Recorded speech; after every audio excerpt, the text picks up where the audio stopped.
2022 жылы жер мунапысы менен салынган үйлөр бузулуп жатат деп атасыңар. Мен бийликке келгенде дароо эле баарын ревизия кылып чыгып, тапшырма берип, анан баягы эсиңиздерде болсо 2005 жылы революция болгондон кийин баары жер басып албады беле келип. Ушу чүйдөн, оштун тегереги, эң негизгиси ушу чүй менен ошта проблема. Бишкектин тегереги менен ошо ошто болчу. Анан ошол 2005 жылы жер басып алып, салып алган үйлөргө биз мунапыс кылып бергенбиз. Бирок бош жаткан жерлерге салбагыла, тийбегиле дегенбиз.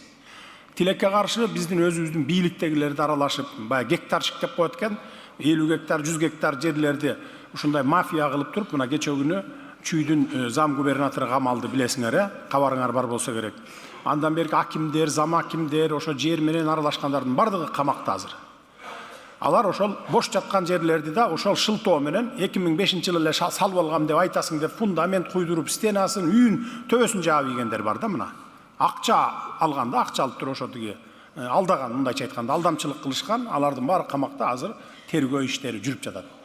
Бул боюнча комиссия түзүлгөн, баш прокурордун замы, орун басары, башчысы, администрациядан, акимчиликтерден, облустардан турган комиссиялар түзүлүп, азыр иш алып барып атат. Бүтүп алып келет, анан жыйынтык чыгарабыз. Бош жаткан жерлерди антип мурда эле салып алгам деп фундамент куя коюп, стена кыла коюп, крышасын жаба койгон токтотуңуздар.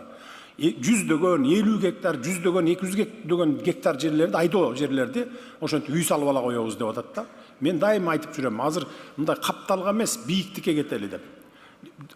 Элибиз өсүп баратат жыл сайын, жерибиз тарып баратат. Анан тамак аш деген керек да баарыбызга мисалы. Өзүбүз камсыз кыла албайбыз буудай менен мисалы. Биз 9 тамактын түрү болсо тамак аштын, азыр 6 менен өзүбүз камсыздап калдык. 9-ону тең өзүбүз камсыздасак гана эле, бирок ошого жете албайбыз да. Жер барган сайын, эми жер кеңейбейт да, жер наоборот тарыйт эл өскөн сайын. Мына кошуна Өзбекстанды алалы, жылына 1 миллион бала төрөлөт аларда. Бизде бир 150 тегереги болсо, аларда 1 миллион төрөлүп атат мынакей.